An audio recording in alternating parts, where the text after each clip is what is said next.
మోడీ అనేటోడు కూడా కేసీఆర్ అంత మేధావి కాదు, కేసీఆర్కున్న తెలివి లేదు, కేసీఆర్కున్న విజన్ లేదు.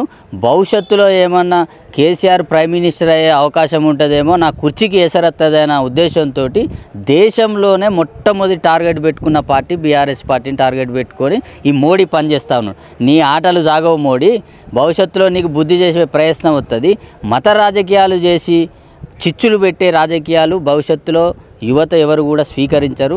దయచేసి రేవంత్ రెడ్డి ఇమీడియట్గా నువ్వు కక్ష సాధింపు చర్యలు మానుకోవాలి. అసలు నువ్వు ఏ పార్టీలో ఉన్నావో క్లియర్గా చెప్పాలి.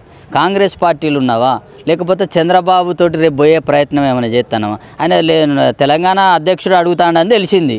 తెలంగాణ టీడీపీ అధ్యక్షుడు కావాలి. నేను ఎంత కష్టపడ్డా నాకు నెక్స్ట్ ఈ కాంగ్రెస్ వాళ్ళు సీఎం ఇచ్చేటట్లేరు. నేను వ్యక్తిగతంగా ఈ గవర్నమెంట్ను ఈ కాంగ్రెస్ పార్టీని వాడుకొని 1000 కోట్లు సంపాదించుకుంటా, నేను రేపు టీడీపీ అధ్యక్షుడు నాకు తెలంగాణ రాష్ట్రంలో అని అడిగే ప్రయత్నం చేస్తూ ఉన్నాడు.